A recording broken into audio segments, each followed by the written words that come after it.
Então, pessoal, vamos para a nossa aula de língua portuguesa, inicialmente com a correção das questões propostas na aula passada, relativa ao verbo no modo subjuntivo, o emprego do verbo no modo subjuntivo, e vamos ver também a questão da progressão temporal. Fazer uma produção textual, vocês vão produzir uma redação simples, né? Vão assistir a um vídeo, uma animação sem fala dos personagens, a animação muda, né? Mas bem interessante, e eu quero que vocês prestem atenção na sequência dos fatos para que vocês possam reproduzir essa história em um texto. Primeiramente, a correção comentada das questões propostas. Assinale a alternativa correta em que o verbo foi empregado de acordo com a norma culta. Olha só, nós temos uma situação em que há uma oposição de ideias. No caso aqui, uma concessão. Quando acontece uma situação como essa, nós não temos uma ação objetiva, né, uma ação que esteja ocorrendo, e sim uma possibilidade, uma hipótese. Então, nessa questão, nós temos obrigatoriamente o emprego do verbo no modo subjuntivo. E aí você elimina a letra A, que é no modo indicativo, a letra B, pretérito mais que perfeito do indicativo. Na letra C, nós temos o emprego no pretérito imperfeito do indicativo. Ouviu tudo, embora não acreditasse na testemunha. A letra D, ouviu tudo, embora não acreditou, fica fora do contexto, porque nós temos uma situação que do acreditou no modo indicativo, uma situação que ocorreu, não ocorreu aqui no passado. Não, aqui nós temos uma possibilidade, uma hipótese. Então, nesse caso, obrigatoriamente, a resposta tem que vir no modo subjuntivo e, no caso, a letra correta, a resposta correta está na letra C. Ouviu tudo, embora não acreditasse na testemunha.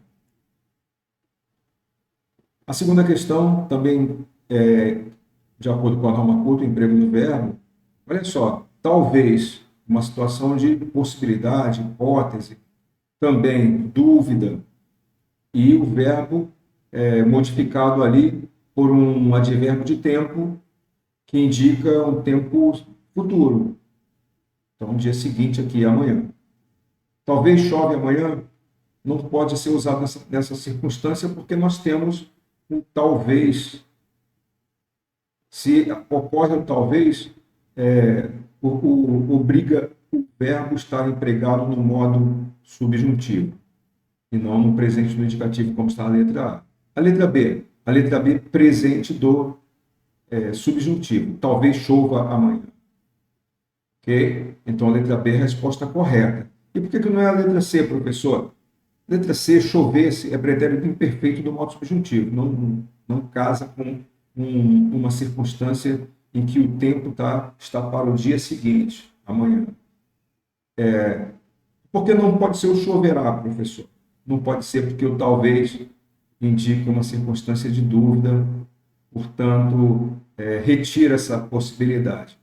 Se não houvesse o talvez, você poderia dizer choverá amanhã, sem problema. Ok? Então, resposta certa, letra B, talvez chova amanhã. Terceira, Antônio levou o carro para a oficina e ficou de recebê-lo consertado no dia seguinte. Como ele sempre fala de acordo com a norma culta, ao chegar à casa dele, disse à esposa. Bem simples, né? Nós temos que estar com o verbo, porque há essa circunstância inicial. Eu espero que. Então, é um desejo, né? Um desejo. Quando você tem um desejo expresso, o verbo obrigatoriamente é empregado no modo subjuntivo. Ele poderia dizer simplesmente: o carro estará pronto amanhã. Ok, isso seria correto. Mas quando ele coloca espero que, quer dizer, expressa um desejo que o carro esteja pronto amanhã. Então a letra A é a resposta correta. A letra B, gente, esteja, muita gente fala de modo descuidado aqui, de maneira incorreta, inapropriada totalmente, o presente do subjuntivo do verbo estar. Então, essa letra B é incorreta por isso. Por que não pode ser estará, então, futuro? Porque aqui você não tem uma ação que vai acontecer no futuro, mas uma expectativa, um desejo relativo a isso. Então, espero que o carro esteja pronto amanhã, é a única resposta possível. Tá? Da mesma forma que não poderia ser, eu espero que o carro fique pronto amanhã. Aqui poderia ser correto se tivesse, espero que o carro fique pronto amanhã. Estaria correto. Ok? Resposta certa, portanto, é a letra A. Espero que o carro esteja pronto amanhã. A questão 4 é uma produção textual. Completar as lacunas das historinhas de acordo com o verbo, aliás, com o verbo no modo subjuntivo. Escolha a alternativa com a sequência correta de acordo com a norma culta da língua portuguesa. Vamos para o texto, né? Maria está com sobrepeso. Sobrepeso é aquela pessoa que está um pouquinho acima do peso, ou muito acima do peso, tá? Pois ela come muito pão e adora doces e refrigerantes. Sua mãe a leva para um especialista. Na consulta, o médico sugere que Maria, olha só, não verbo comer. 100% dos alunos acertaram essa questão, tá? Então, tranquilo, foi bem tranquilo, mas prova que vocês aprenderam a, a questão dos verbos no modo subjuntivo. Então, Maria não coma pão. A menina, porém, continua comendo pão escondido da mãe. Quando o pai dela a vê comendo pão, ela pede ao pai que não diga nada à mãe, pois ficaria de castigo. À tarde, Maria liga para uma amiga e diz que é possível que meus pais estejam fora de casa hoje à noite. Olha só, uma questão de possibilidade. Então, verbo no modo subjuntivo obrigatório. Podemos assistir a um filme e fazer um lanche com refrigerantes e muitos sanduíches. Você comer. Espero que seja uma noite bem divertida. Né? Bem divertida, mas vai ser bem interessante depois a balança, né? Quando voltou ao consultório, no mês seguinte, ela viu aumentado o peso. Ok? Não tem jeito, né? Bom, então a alternativa correta, a letra D, coma, diga, esteja e seja. Bom? Bom, vamos fazer um estudo sobre o tempo na narrativa e partir para a produção textual. Elemento da narrativa, tempo. Então, especificamente, nós sabemos que os elementos da narrativa são narrador, pode ser primeira ou terceira pessoa, espaço, local, os locais onde acontecem os fatos. O tempo, né? Então, como é que a história evolui, como é que ela avança, como é que progridem as ações, e ele pode ser cronológico ou psicológico. O enredo, né? E o enredo, ok? Então, narrador, espaço, personagem, tempo e enredo. Personagens são aqueles que atuam na história. Memorizem esses elementos: narrador, espaço, personagem ou personagens, tempo e enredo. Se você tiver essa noção, você vai produzir um texto bem bacana. Aí você vai precisar do quê? Da estrutura. A estrutura da narrativa, nós temos lá uma apresentação, o conflito, o início do conflito, vai progredindo até chegar ao clímax, e depois do clímax vem o desfecho. Essa é a estrutura. Os elementos, nós temos aqui o que vamos tratar hoje. Tempo. O tempo é um elemento de construção da narração e pode estar presente no seu texto como cronológico, então aquele tempo que avança conforme o relógio, os dias, os meses avançam, ou o tempo psicológico. Você precisa saber que o escritor tem todo o domínio sobre o tempo presente na narração. Isso faz toda a diferença para que você consiga desencadear os fatos da sua história. Dica: lembre-se sempre de que o tempo cronológico é igual para todos. Nós chamamos de tempo social ou coletivo. A marcação do tempo cronológico não precisa necessariamente aparecer com horas, dias da semana. Ela pode ser marcada por períodos do dia, manhã, tarde, ou ano, Natal, que indicam um tempo específico. É muito comum que a marcação do tempo cronológico se apresente a partir de uma adjunta adverbial. Lembremos aqui, né? Se você vai começar a narrar um texto, vai produzir um texto, você pode dizer, fulano acordou de manhã, olha só, acordou de manhã, tomou um café e saiu de casa para o trabalho. Você percebe que você começou a dizer que estava de manhã, a pessoa acordou, houve uma ação contínua, tomou café, saiu de casa para o trabalho. Ao chegar no ponto do ônibus, né, ao chegar ao ponto do ônibus, percebeu que havia esquecido a carteira com os documentos e o dinheiro para pagar a passagem. Olha só, você percebe uma sequência de tempo nesses atos, nessas ações, né? Retornou à sua casa, 20 minutos depois estava na parada do ônibus e já estava atrasado para o trabalho. Olha só, eu fui marcando o tempo, citando minutos, de manhã, minutos, em seguida, logo depois. Essas expressões elas vão marcando o tempo. Entenderam? Vamos ver um exemplo. Na segunda-feira, voltou o menino armado com sua competente pasta a tiracolo, a sua lousa de escrever e seu tinteiro de chifre. O padrinho o acompanhou até a porta.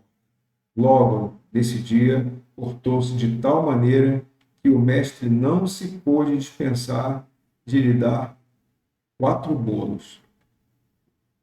4 bolos aqui não são bolos de comer, né? Manuel Antônio de Almeida, Memórias de um Sargento de Milícias. Nós temos aqui uma questão da progressão, né, no tempo da narrativa, progressão cronológica.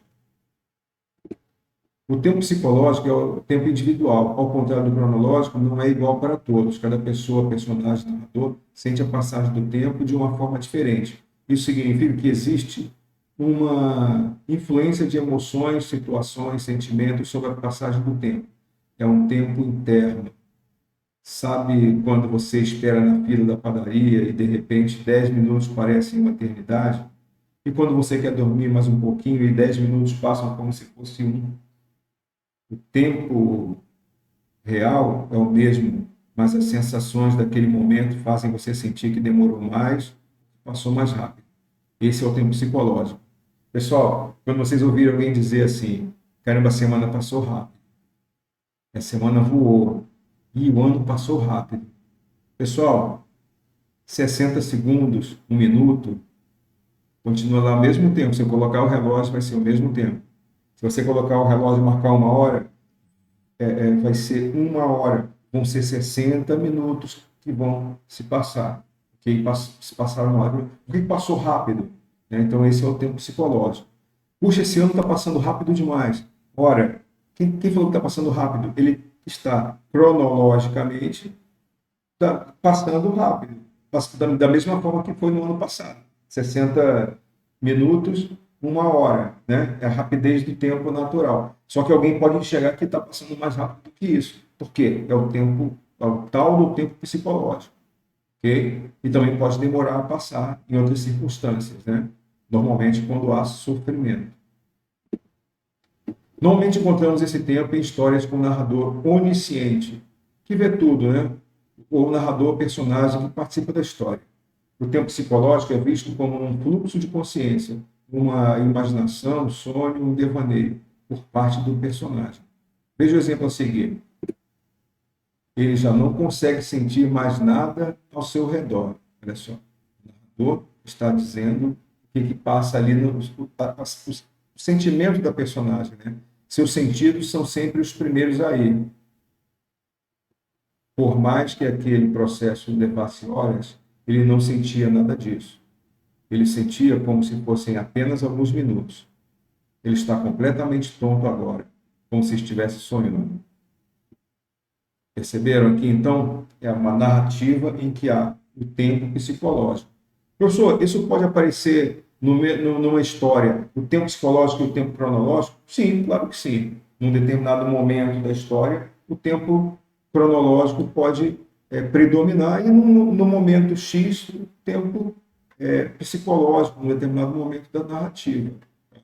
Então, seus pensamentos começam a ficar distantes de seu corpo e se movem rápido demais para sua mente. Okay? Então, aqui, absolutamente psicológico. progresso aqui da narrativa. Vamos lá. Assista ao vídeo e produza um texto narrativo em que fique clara a progressão temporal cronológica. Você pode dar nome aos personagens e deve nomear os locais onde os fatos ocorrem. O que é isso? Vocês vão fazer uma redação, né? Então, uma folha de caderno bem bacaninha, colocar o nome, a turma, data, colocar um título depois que você escreveu ou antes, e vai ver a historinha ali da senhora, o pacote de biscoitos e o rapaz, o que aconteceu, pode colocar nome. Então, como é que você começa uma história como essa?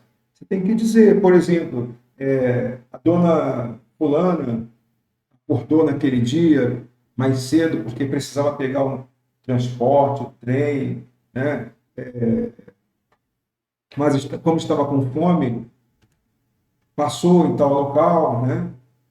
Colocou uma moeda, uma nota para pegar. Então, você vai assistir a história e vai contar passo a passo, de maneira que fique clara a progressão do tempo. Você pode colocar após tantos minutos, após meia hora, colocar essa marcação temporal. Coloca uma situação de clímax, né, na sua narrativa. Lembra? Narrativa curta. Eu preciso da redação de vocês, né? E é muito importante que vocês façam redações, que a gente possa olhar como é que vocês estão com relação à produção textual. É muito importante que vocês façam essa atividade, tá bom? Vamos ao filme, então.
E aí, legal a historinha? Essa história, Snack Attack, snack é um pequeno lanche, né? O lanche, um lanchinho que a gente faz entre as refeições, tá? Então, isso que significa, né? A palavra snack. E aí você tem a história de uma senhora que espera para embarcar no trem, né? E tenta comer os seus biscoitos em paz. Mas um jovem rebelde, aparentemente é isso que acontece, né? Que espera ao lado dela, parece estar decidido a fazer com que ela divida com ele ali os biscoitos, né? Será que é isso mesmo? Os biscoitinhos eram dela e ele estava querendo pegar os biscoitos da senhora? Vocês prestaram atenção à história? Tá? Então, a atividade é essa, gente. É vocês escreverem, né? Contar essa narrativa, né? Pode começar lá, quando a velhinha acordou. Ela aqui é a personagem central, né? Então, você vai começar com o dia dela ali, depois aparece o jovem. Tá? Então, você começa a historinha com ela, localiza no tempo, no espaço, ok? Eu quero que vocês apresentem a progressão temporal. E não precisa ser muita coisa, não. Uma página que você conta a sua história. Não esquecer, essa história não possui fala nas personagens, né? Eles ficam mudas o tempo todo, mudas, né, as personagens. Então, fiquem apenas com a ideia de que você vai narrar em terceira pessoa, né? Você vai contar o que está vendo. E não se esqueça, é muito importante a progressão temporal. Localização do espaço, a progressão temporal, personagem, apresentar a questão do conflito propriamente e do clímax, né? Porque depois ela descobre lá no finalzinho, não é? Né? Será que o rapaz estava comendo os biscoitos dela? Né? Quero que vocês entendam a história, tá bom? Vamos lá, espero que vocês participem, então, produzam seus textos, podem mandar suas dúvidas. E façam um comentário sobre o vídeo, né? Pode colocar o comentário aqui na aula, tá bom? Ficou legal, foi interessante, engraçado ou não.